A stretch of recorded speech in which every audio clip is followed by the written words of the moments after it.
I can't compel honesty in you, only in me.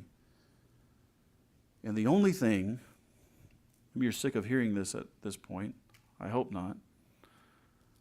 The only thing that will enforce the truth in someone's life is the honesty of their own heart. You're not responsible to force self-awareness on somebody. You can't do that.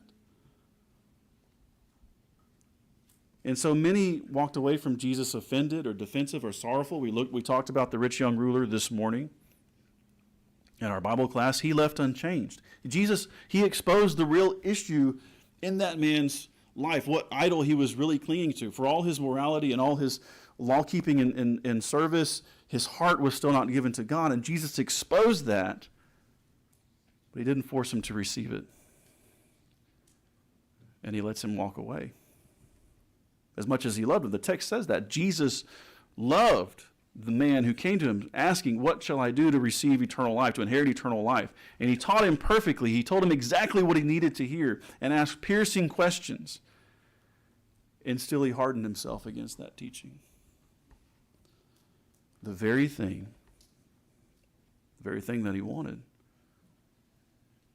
that would ultimately lead to eternal life. Why does that matter? And why might there even be comfort in that for us if we're on the teaching end of things and we're trying to reach a spouse or trying to reach a brother or sister or a child or a friend we've known for years and we love dearly? Well, it keeps us from thinking, if I just say the perfect thing, if I can just make this person see themselves, you can't. Now, you can teach and you can speak the truth wisely and you can speak it eloquently. You can expose sin and weakness and you can ask searching questions. You cannot compel honesty. As much as you might want to, that's out of your hands. We talked about last week in 1 Corinthians 3. Who was Paul and who was Apollos? He says, servants through whom you believed. I planted and Apollos watered, but it was God who gave the increase. It was God who was causing the growth. See, in John chapter 6, remember, many of Jesus' disciples were offended at his teaching and left. When they heard how he was describing himself as the bread of life and how he must be consumed and his blood was true drink, they said, this is a difficult statement. Who can hear it? In verse 60. And then 6 verses later it says, upon hearing this, many of his disciples went back and walked no more with him.